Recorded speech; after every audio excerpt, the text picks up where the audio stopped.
تاکہ اس میں جو ہے نا وہ کسی قسم کا پھر کوئی شبہ نہ رہے۔ اگر کوئی والد اپنے کسی ایک بیٹے کو کوئی پراپرٹی کا کچھ حصہ ہبہ کرنا چاہتا ہے تو اس کے لیے زیادہ ضروری ہے کہ باقی بچوں کو بھی اس میں بطور گواہ جو ہے نا وہ شامل کر لیا جائے۔ اگر کوئی اس کی بیٹیاں شادی شدہ ہیں تو ان کے خامندوں کو اس میں بطور گواہ شامل کر لیا جائے، تاکہ کل کو کوئی آنے والی نسلوں کو کوئی پھر پرابلم نہ ہو۔ کیونکہ ایک چیز میں آپ کو واضح کر دوں کہ یہ جو پراپرٹیز کی منتقلیاں ہوتی ہیں جو اس طریقے سے کی جاتی ہیں، ان میں اگر آنے والی نسلوں میں اگر کوئی ایک بندہ بھی کوئی مشکوک ٹائپ نکل آئے نا تو وہ پھر سارے خاندان کو کچہری لے آتا ہے، اور وہ پھر سارا خاندان جو ہے نا وہ طریقیں بھگتتا رہتا ہے، اور وہ بس وہ ساری زندگی ان کی ایسے گزر جاتی ہے، پراپرٹی وہیں کی وہیں رہ جاتی ہے، اور لوگ جو ہے نا وہ ایک دوسرے کو ذلیل کرتے چلے جاتے ہیں، کیسز پہ کیسز کھولتے جاتے ہیں، اور پھر کوئی سکون نہیں رہتا فیملی میں۔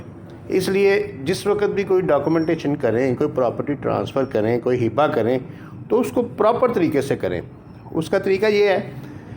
کہ ایک دستاویز تیار کریں، ایک ڈاکومنٹ کوئی اسٹام وغیرہ کو 1200 کا کر لیں، یا ایون کہ سادے پیپر پہ بھی آپ کر سکتے ہیں۔ اس کے اوپر وہ تحریر کر لیں، تحریر کر کے اس میں گواہ جو ہے نا وہ ان سب کو شامل کریں جن کا آپ کو کوئی شک ہے کہ وہ کل کو کوئی تنگ کر سکتے ہیں یا کوئی پرابلم کریٹ کر سکتے ہیں، ان کو گواہ شامل کر لیں، بطور گواہ شامل کر لیں۔ اور اس کے بعد اس ہبہ کو کورٹ سے ڈگری کروا لیں، ڈگری کروا کے اگر آپ نے اس کو رجسٹرڈ کروانا ہے رجسٹرڈ کروا لیں، اگر خالی انتقال چڑھوانا ہے تو انتقال چڑھوا لیں، وہ آگے آپ کی ثوابدید پہ ہے۔ لیکن اس کی ڈگری کروا لیں، اور ڈگری کے دوران جس وقت آپ کورٹ میں جائیں گے تو جتنے بھی گواہ ہوں گے ان سب کے بیان ہو جائیں گے، اور اس کے بعد وہ ساری عمر ان کی آنے والی نسلیں بھی، اور وہ کوئی اس کو چیلنج نہیں کر سکے گا۔ یہ ایک پرومیننٹ اور بڑا معتبر قسم کا ڈاکومنٹ تیار ہو جائے گا، جو کہ آپ کے جس نے وہ ہبہ کروایا ہے یا جس کے نام پہ ہوا ہے اس کے حقوق کو جو ہے نا وہ سارے مکمل طور پہ اس کو تحفظ مل جائے گا۔ اس کے علاوہ اگر یہ پاسبل نہیں ہے، یہ ممکن نہیں ہے، سارے گواہ موجود نہیں ہیں، تو پھر آپ سب رجسٹرار کے پاس ہبہ کی جو قانون کے مطابق اس کی اسٹامپ ڈیوٹی نکلوا کے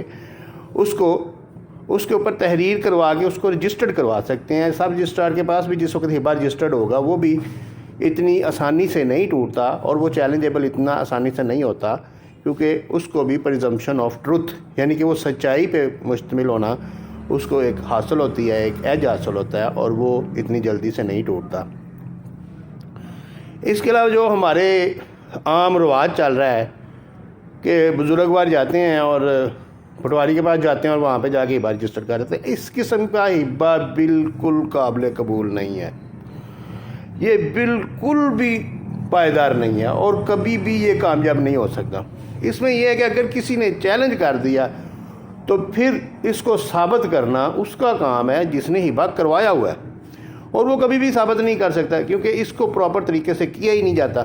اس کا پراپر طریقہ یہ ہے کہ پٹواری جو ہے نا یا تحصیلدار جو ہے نا وہ موقع پہ جائے، وہاں پہ جا کے اناؤنسمنٹ کرے، باقاعدہ اعلانات کرے اور لوگوں کو اکٹھا کرے۔ اس کے علاوہ وہ سارے وارثان کو اکٹھا کرے، پھر اس میں سے وہ علاقے کا جو کونسلر یا کوئی نمبردار وغیرہ ٹائپ جو بڑا بندہ ہے اس کو لے، ان سب کے گواہوں کو بطور گواہ ان کے جو ہے نا وہ سائن انگوٹھے کروائے۔ اس کے علاوہ وہ سارے مکمل ایک نشست وہاں پہ ہو، اور اس میں جو ہے نا وہ سب کے سامنے اعلان کیا جائے گا یہ فلاں بندے نے فلاں کو ہبہ کیا، ان کے سائن ہوں، دستخط ہوں، اس کے بعد مطابق قانون اس کی فیسیں ادا کی جائیں، وہ سارا کچھ ہو، اس کے بعد پھر وہ رجسٹرڈ ہو، پھر وہ انتقال ہبہ کا انتقال چڑھے، اور پھر وہ ٹرانسفر ہو۔ تو یہ ساری چیزیں ممکن نہیں ہیں، نہ یہ محکمہ ریونیو والے، محکمہ مال والے نہ اتنا کام کرتے ہیں، نہ تحصیلدار کرے گا، نہ پٹواری کرے گا، اور کوئی بندہ نہیں کرے گا۔ تو اس لیے وہ پٹواری والا ہبہ آپ کروانے سے جو ہے نا وہ باز رہیں۔ وہ میں کبھی بھی آپ کو یہ گائیڈ نہیں کروں گا کہ آپ پٹواری کے پاس جا کے ہبہ کروائیں۔ ہبہ اگر کرنا ہے تو وہ جو میں نے آپ کو طریقے بتائے ہیں، یا تو اس کو ڈگری کروا لیں ایک دستاویز بنا کے، اور یا پھر اس کو جو ہے نا سب رجسٹرار کے پاس رجسٹرڈ کروا لیں۔ اس کے بعد تیسرا کوئی ہبہ نہیں ہے۔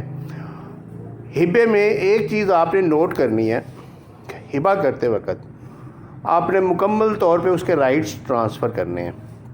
آپ یہ نہیں کہہ سکتے کہ یہ زمین جو ہے نا یہ میں نے اس کو دے دیا لیکن یہ 6 مہینے کے بعد اس کا مالک بنے گا، ایسا نہیں ہو سکتا۔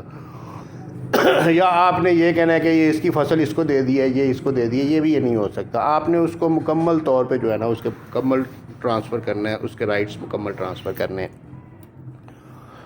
اس کے علاوہ ہبے کے بارے میں تھوڑا سا آپ یہ ذہن نشین کر لیں، میرے بزرگوار یا میرے بھائی جو ہبہ کرنا چاہتے ہیں وہ یہ دیکھ لیں کہ پوری پراپرٹی ہبہ نہ کریں، کیونکہ اسلام میں انصاف کا نظام جو ہے نا وہ بہت ضروری ہے، انصاف کے مطابق چلیں۔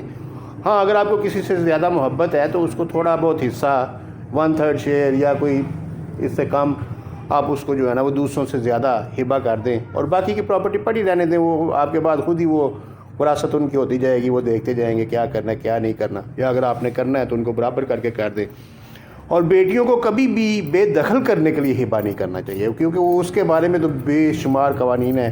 کہ اگر کوئی بھی بیٹی چیلنج کر دے گی تو وہ ہبہ ختم ہو جائے گا، وہ ہبہ نہیں رہے گا۔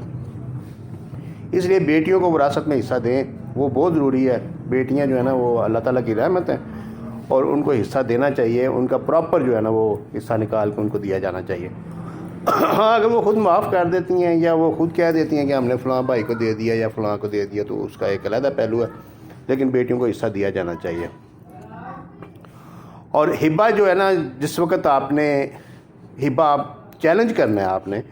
تو اس کی کوئی میعاد نہیں ہے، آپ 50 سال بعد بھی ہبہ چیلنج کر سکتے ہیں۔